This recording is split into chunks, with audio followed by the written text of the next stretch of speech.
Olá para todos que estão nos assistindo, o meu nome é Jorge Rafael e eu estou aqui junto com a equipe 5 para apresentar o nosso trabalho sobre produção de acetaldeído, bem como os resultados que a gente encontrou. Então, primeiramente, apresentar a nossa equipe, os membros que trabalharam nesse projeto foram a Gabriele, o Lucas, o Luiz, a Thaís e eu. E, claro, a nossa orientadora foi a professora Luciana. Para essa apresentação, primeiramente, a gente vai fazer uma breve descrição do processo estudado. Em seguida, a gente vai explicar como foi realizado o balanço de massa e de energia, bem como o cálculo das cargas térmicas e vazões de utilidade, terminando com uma conclusão e discussão sobre os resultados obtidos. Então, iniciando pela descrição do processo, trazendo uma contextualização sobre a aplicação do acetaldeído na indústria e no mercado, os setores industriais que têm maior demanda pelo acetaldeído são a indústria de alimentos e bebidas, de produtos químicos, de tintas e revestimentos, de plásticos e borrachas e também farmacêutica e cosmética. Em relação aos processos de obtenção, o mais utilizado atualmente seria a síntese através da oxidação do etileno.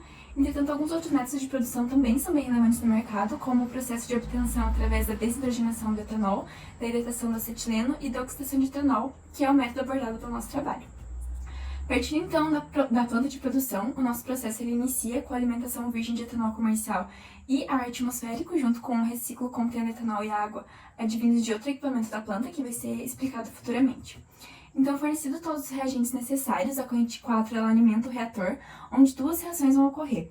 A principal, que formará o acetaldeído, que é o nosso interesse, e a secundária, que forma dióxido de carbono. Em seguida, a corrente 5, que contém os produtos formados, nitrogênio inerte e os reagentes que não foram consumidos, ela vai ser encaminhada para a lavadora.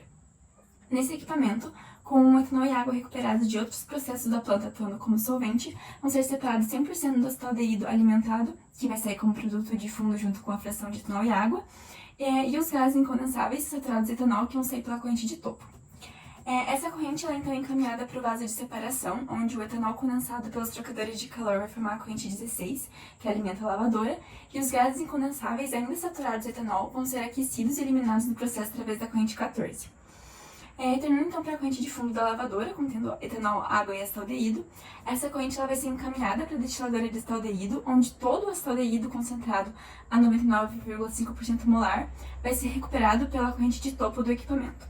Essa corrente ela vai ser então condensada para um trocador de calor, onde 1/3 é encaminhado para o tanque de acetaldeído com produto final e 2/3 vão ser reciclados para o próprio equipamento. Por fim, a corrente de fundo, contendo etanol e água, vai passar pelo último processo daí na destiladora de etanol. Então, com o objetivo de recuperar o máximo possível de etanol, a corrente 9 alimenta a destiladora, gerando a corrente de fundo e a corrente de topo. A corrente de fundo ela vai ser constituída por etanol e água não recuperados, que vão seguir para uma rede de tratamento. Já a corrente de topo, que contém água e 98% de etanol alimentado concentrado em 93,3% molar, ela vai ser, assim como foi no deixador de acetaldeído, fracionada para que uma parte seja reciclada para o próprio equipamento e o restante dividido entre as correntes 10 e 15. Então, pela corrente 10, essa mistura de etanol e água ela vai ser resfriada e vai formar junto com a corrente de fundo do vaso de separação a corrente 16, que, como comentado anteriormente, vai servir como alimentação de solvente no processo de lavagem. E já pela corrente 15, o etanol e a água vão ser reciclados para o início da planta para serem misturados com a alimentação virgem de etanol comercial, dando início ao processo mais uma vez. Agora a gente vai mostrar os cálculos do balanço de massa ao longo da planta. Para iniciar, foi adotada como base de cálculo a quantidade de etanol necessária para gerar os 10.000 kg/h de acetaldeído requisitados. Só que determinar esse valor não é algo trivial por causa do reciclo que é adicionado à alimentação virgem da planta, que só pode ser obtido por meio dos cálculos. Portanto, nós fizemos uma estimativa inicial desconsiderando o reciclo, calculamos o balanço a partir dela e determinamos as correntes que antes não tinham informações para ser calculadas. Com isso, nós damos início a um processo iterativo até que os valores obtidos entre duas iterações se tornassem praticamente iguais. Aqui estão apresentados os cálculos para a estimativa inicial da alimentação de etanol a partir da estequiometria, da conversão e da seletividade da reação, também para a entrada de água com base na concentração do etanol comercial e para o oxigênio e o nitrogênio alimentados, considerando o excesso e a composição do ar. Com todos esses valores, a gente pode dar início ao balanço de massa no ponto de mistura da alimentação. Em todos os cálculos foi considerado que o somatório das correntes de entrada tem que ser igual aos das de saída tanto para os componentes quanto para a vazão total. E aqui, como o reciclo está sendo desconsiderado a princípio, a saída vai ser simplesmente a junção das entradas que foram calculadas. Com isso, a gente já chega no reator e aqui vai ter que ser contabilizada a transformação dos reagentes em produtos nas reações químicas a partir do produto entre o coeficiente estequiométrico e o grau de avanço. Essa grandeza vai ser obtida com base na conversão e na seletividade, calculadas usando o número da nossa equipe, e referentes ao etanol, que é um reagente limitante. Então, isolando o grau de avanço nas equações e substituindo os valores, a gente chega nesses resultados. Assim, a gente calcula quanto reage e quanto forma para obter a corrente de saída. Em seguida vem a lavadora, onde os gases incondensáveis vão sair pelo topo e o acetaldeído e a água pelo fundo. Como por hora a água presente no solvente não pode ser determinada, a gente vai desconsiderar, de forma que só resta o balanço para o etanol. Para isso, a gente precisa obter a sua pressão de vapor usando a equação de Antoine e a temperatura da corrente, porque como ela está saturada em etanol, a sua pressão parcial vai ser igual à pressão de vapor, de forma que a gente pode usar a lei de Dalton para obter a fração molar de etanol na corrente E7. Sabendo também que na 6 o etanol é 1,5 vezes o acetaldeído, a gente tem informações suficientes para determinar todas as correntes. Prosseguindo para o vaso de separação, novamente tem uma corrente saturada em etanol, onde saem todos os gases e condensáveis. Então nós usamos Antoine e Dalton mais uma vez, calculamos o etanol na corrente 13, sendo que o que vai para 12 é o que sobra. Na outra saída da lavadora tem a destiladora de acetaldeído, onde a razão molar entre etanol e água nas duas saídas é igual. Matematicamente dá para provar que essa proporção deve ser a mesma da entrada, e como todo o acetaldeído vai para o topo, onde ele é 99,5% da corrente, a gente consegue determinar as vazões que vão para as correntes 8 e 9. Sabendo também que a razão de refluxo da destiladora é igual a 2, a gente pode dar a corrente 8 para calcular quanto está sendo retornado para o equipamento, o que vai ser usado no balanço de energia. O procedimento para a destiladora de etanol vai ser o mesmo, já que o etanol no topo é 98% da alimentação, sendo que o topo tem 93,3% de etanol, de forma que a gente consegue determinar a corrente 17, em seguida a 11, que é onde sai o que sobrou. Novamente, dá para considerar o refluxo considerando razão igual a 2, de forma que as únicas vazões que falta determinar são a divisão da corrente 17 e a junção das correntes 10 e 12. Primeiro a gente faz o balanço para o etanol no ponto de mistura e assim dá para determinar a quantidade de água na corrente 10, já que no ponto de separação a composição das correntes tem que ser a mesma.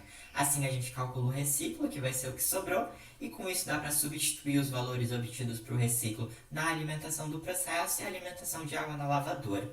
Assim a gente chega em resultados um pouquinho diferentes para cada corrente, de forma que pode ser iniciado o processo iterativo até que seja alcançado o critério de parada de uma diferença desprezível. Fazendo isso, foram esses os resultados finais que a gente obteve para as entradas e saídas do processo, de forma que o balanço de massa fica completamente determinado. Então, agora dando início à explicação do desenvolvimento do nosso balanço de energia, de início foi necessário o cálculo das entalpias das correntes. Porém, como a entalpia é uma grandeza que seu valor absoluto não pode ser determinado, foi preciso calcular a variação de entalpia entre duas condições específicas. A gente adotou para o estado inicial de referência essas condições aqui mostradas e para o estado final o estado da corrente. E com isso, para a obtenção da entalpia dos diferentes componentes, foi preciso a utilização do conceito de entalpia residual. Bom, nesse slide está o esquema de estratégia de resolução do balanço de energia, o qual será melhor detalhado no decorrer dos slides. Então, de início, a gente calculou os parâmetros da entalpia residual, onde o valor dessa entalpia pode ser calculado substituindo a equação de Pegen-Robson na equação diferencial da entalpia, chegando nessa expressão aqui mostrada, sendo os parâmetros dessa expressão aqui mostrados abaixo. Prosseguindo com os valores de alguns dos parâmetros calculados, que foram anteriormente mostrados, a gente calculou o volume molar dos componentes através da equação de Pegen-Robson. Porém, é mais vantajoso rearranjar a equação no formato cúbico, e assim a gente resolveu a partir do seguinte algoritmo aqui mostrado. Aqui estão presentes os coeficientes da expressão, onde com eles a gente pôde calcular os parâmetros Q e R, e assim analisar essas duas condições aqui mostradas, para então chegarmos nos valores dos volumes molares. Bom, aqui está mostrado duas tabelas com os volumes molares dos componentes que a gente usou ao longo dos cálculos do trabalho. Então, como mostrado na estratégia de resolução antes, agora com os volumes molares calculados, a gente então retornou para a expressão de entalpia residual e calculamos essas entalpias. Aqui nas tabelas estão elas, que foram usadas ao longo das etapas de cálculo, juntamente com os parâmetros restantes que faltavam ser calculados. Certo, agora que temos então o conhecimento da entalpia residual das substâncias, para a gente calcular a entalpia real das correntes, foi necessário determinar a variação de entalpia. Então, primeiro, para a variação da entalpia dos componentes no estado gasoso, foi adotada a hipótese de gás ideal, sendo as equações usadas essas aqui mostradas. Já em relação aos componentes líquidos, essa variação foi calculada adotando a hipótese do fluido incompressível, onde as suas capacidades caloríficas foram determinadas pela equação de Rollinson-Bond, que já está inclusa nessas equações aqui mostradas. E continuando, para as variações de entalpia em função de processos de vaporização e condensação, foi usada a equação de Hibber. Aqui também estão mostradas algumas entalpias recorrentes que foram usadas ao longo do nosso balanço de energia. Certo, então agora que a gente viu como calculamos as entalpias residuais e as variações de entalpia, foi preciso analisar como os componentes se comportam na condição de referência até a condição em que a corrente se encontra. Então, analisando as substâncias presentes no trabalho, a gente percebeu que elas se encaixam em 3 trajetórias distintas, sendo ela o caso 1, onde o componente está como líquido comprimido em condições padrão e vapor superaquecido nas condições da corrente, onde a expressão usada, juntamente com o caminho de cálculo percorrido, são esses aqui. Uma observação que foi feita é que houve situações onde os componentes que em seu estado padrão, eles eram gases, se mostraram como líquidos comprimidos nas condições da corrente. Então a trajetória que foi usada é a inversa da mostrada no diagrama, usando essa equação aqui. Já o segundo caso é quando o componente é gás, tanto nas condições de estado padrão quanto nas condições da corrente, onde o caminho que foi seguido e a expressão que foi usada estão aqui expressos. E por fim, a existência de um terceiro caso, onde um componente ele é líquido comprimido tanto no seu estado padrão quanto nas condições da corrente. Para o cálculo dessa entalpia, bastou usar a equação de Rollinson-Bond, a qual foi apresentada nos slides anteriores. Bom, agora que a gente definiu todos os cálculos que serão realizados para o balanço de energia, a gente pode aplicá-los nos equipamentos. Começando pelo vaporizador, a gente percebeu que as condições da corrente de entrada são iguais às condições adotadas como referência, logo a entalpia dos seus componentes ela é nula. Já na corrente de saída, as condições dos seus componentes se encaixam na trajetória do caso 1. E uma observação a fazer é que essa temperatura da corrente de saída não foi fornecida pela planta, porém ela foi determinada utilizando o conceito de ponto de orvalho, assim como a temperatura na corrente de topo da destiladora de acetaldeído, a qual vai ser vista mais posteriormente. E aqui também está apresentada a entalpia total da corrente 1A. Agora, para o reator, na corrente de entrada, as entalpias dos seus componentes foram calculadas a partir dos casos aqui mostrados, sendo essa a sua entalpia total. Nesse slide aqui estão mostradas as entalpias dos componentes da corrente de saída do reator, juntamente com as trajetórias que foram usadas, e aqui está a entalpia total dessa corrente 5. Agora, para o cálculo das entalpias do sistema de refrigeração, primeiramente para a corrente 7, as entalpias das substâncias elas foram obtidas através da trajetória do caso 1 e 2, chegando nessa entalpia aqui mostrada. E aqui está a entalpia da corrente 12, e como essa corrente ela possui somente etanol e ele é líquido comprimido tanto no estado de referência quanto nas condições da corrente, a sua entalpia foi calculada a partir da trajetória do caso 3. E para a corrente 14, aqui estão as trajetórias que foram usadas para cada componente, juntamente com a entalpia total dessa corrente.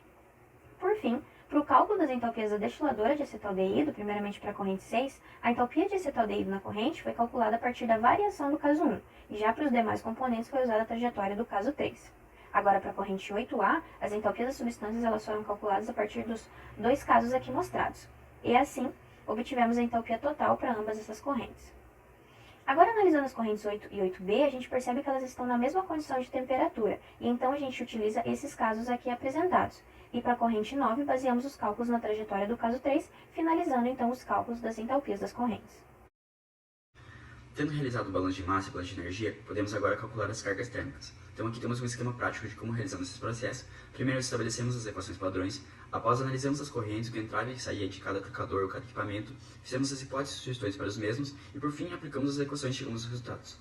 Estas são as equações envolvidas no processo. A primeira é não simplificada, porém como não há acúmulo e o trabalho deste pode ser ignorado, nós podemos chegar na segunda equação.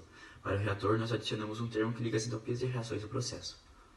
Para o vaporizador, a gente pode ignorar a corrente 15, que é a corrente de reciclo, pois ela tem uma entalpia e uma vazão muito pequena, que não vai influenciar na carga térmica. Então, nós utilizamos a corrente de saída 1A e a corrente de entrada 1. E pela diferença entre elas, chegamos ao valor da carga térmica. Para o reator, além da corrente 5 e 4, utilizaremos as entalpias das reações principais e secundárias ligadas ao grau de avanço de cada componente na reação para calcular a carga térmica. E assim, chegamos a este resultado. Para o sistema de refrigeração, consideraremos o TC5 adiabático.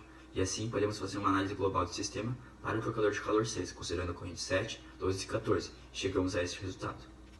Para a destiladora de acetaldeído, primeiramente faremos uma análise global do sistema, considerando as correntes 8 e 9 que saem e a corrente 6 que entra, chegando assim ao valor da carga térmica para o sistema. Após, analisaremos o trocador de calor 8, considerando que a corrente 8A entra e a corrente 8 e 8B saem, e as correntes 8 e 8B têm a mesma entalpia e juntos somadas formam a corrente 8A, nós podemos fazer uma simplificação matemática e assim chegamos ao valor da carga térmica para o trocador de calor 8. Diminuindo essa carga térmica descoberta da carga térmica total do sistema, temos a carga térmica para o trocador de calor 9. Tendo realizado os cálculos das cargas térmicas, podemos encontrar agora os valores das equações de utilidade.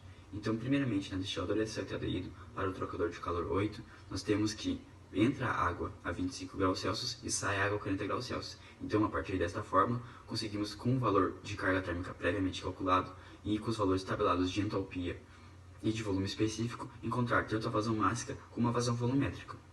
Para o trocador de calor 9 da destiladora de acetaldeído, apesar da fórmula ser semelhante, o processo é diferente, pois nesse caso entra vapor saturado e sai líquido saturado no nosso processo. Então temos que assim chutar uma temperatura que vai ser de 105 graus Celsius, que é 15 graus maior do que a corrente de fundo, e assim procurar as entalpias e volumes específicos correspondentes a essa temperatura, além da pressão de vapor, que é 1,208 bar. E assim conseguimos achar a vazão mássica e também as vazões volumétricas, tanto de entrada como de saída. Para o reator, a fórmula idêntica utilizada na destiladora e as processos de entrada e saída são 7 bar. Assim, colocando os valores tabelados em entalpia e volume, conseguimos achar a vazão mássica e também as vazões volumétricas de entrada e de saída. Por fim, podemos fazer uma análise crítica dos resultados que foram obtidos no nosso trabalho. Iniciando com o balanço de massa, podemos perceber que o reciclo corresponde a aproximadamente 0,5% da alimentação fresca. Apesar de corresponder a uma porcentagem pequena, esse reciclo ele evita com que etanol e água sejam desperdiçados. A alimentação que é necessária para produzir a quantidade que é requerida de acetaldeído é de 12.203,37 kg por hora de etanol. E isso faz com que a planta tenha um rendimento de aproximadamente 82%, o que é um rendimento muito bom. A gente pode notar ainda que a quantidade de etanol que sai do processo é maior do que a quantidade de etanol que volta por meio do reciclo. Aqui a gente está colocando como corrente 13, mas a corrente 13 e a corrente 14, que é a corrente que sai do vaso de separação, possuem as mesmas vazões. Então, seria legal a gente avaliar a viabilidade para a recuperação do etanol ou reuso dele dentro da planta e também dos demais componentes que se encontram nessa corrente. Outra coisa que vale a pena ressaltar é que o etanol recuperado no vaso de separação e parte do que é recuperado na destiladora 2, que é a destiladora de etanol, é utilizado como solvente na lavadora. Então, a planta ela apresenta um bom reaproveitamento de reagentes que não são convertidos nas reações secundária e primária. Quanto aos resultados obtidos do balanço de energia, as cargas térmicas obtidas apresentam sinais condizentes com o que se é esperado de acordo com a função de cada equipamento. O vaporizador, a destiladora de acetaldeído e o refervedor, eles são equipamentos que vão fornecer energia para o nosso sistema. Então a carga térmica ela realmente vai ter um sinal positivo. O reator ele é um caso à parte, porque a carga térmica dele vai ser condizente com a entalpia das reações que ocorrem. Ali dentro a gente tem a reação primária e secundária, e ambas são reações exotérmicas, com liberação de energia. Então a carga térmica vai ter um sinal negativo. Quanto ao sistema de refrigeração e o condensador, eles estão retirando a energia do nosso sistema para abaixar a temperatura ou para que ocorra uma mudança de fase. Então a carga térmica também terá um sinal negativo. Quanto à dimensão da carga térmica, ela está na dimensão de megajoules por hora. É uma dimensão alta, porém é condizente, visto que as vazões obtidas das correntes também são altas. Como foi citado anteriormente, em TC4 a gente tem entrada de líquido e saída de vapor. E em TC9, que é o nosso refervedor, a gente tem a entrada de vapor e a saída de líquido. Quando a gente calcula a vazão para esses trocadores de calor, a gente obtém que o vapor que é gerado em TC4 seria suficiente para suprir a necessidade do TC9. Mas no nosso processo a gente vai ter um porém. Por quê? Porque o vapor saturado da nossa planta, ele é um vapor caro, porque esse vapor ele precisa estar a uma temperatura muito alta e a uma pressão também alta. Então a gente pesquisou alguns fluidos que seriam alternativos para baratear o nosso processo. Na indústria, o que é mais utilizado como fluido térmico são ar quente, porque ele é um fluido barato, porém ele é corrosivo. A gente tem também o óleo térmico, que tem uma pressão de vapor baixa, porém ele é inflamável e a viscosidade e a densidade dele se alteram muito com a temperatura. E outra alternativa que a gente encontrou foi a utilização dos componentes que são purgados no processo, que são os nossos gases incondensáveis, como a quantidade de etanol. Porém, esses componentes, eles são corrosivos. Então, poderia ser utilizado no nosso processo aditivos anticorrosivos, que apesar de ser um gasto a mais, ainda assim seria mais barato do que utilizar o vapor saturado d'água. Outra alternativa seria a queima de biomassa como alternativa para o aquecimento e o uso de resistências elétricas. Por fim, por meio desse trabalho, foi possível consolidar os conhecimentos obtidos previamente nas disciplinas cursadas até então. A demanda energética da planta ela é alta, como foi citado anteriormente, mas é condizente, visto que a produção desejada de acetaldeído é de 10.000 kg por hora e a planta ela apresenta um bom rendimento.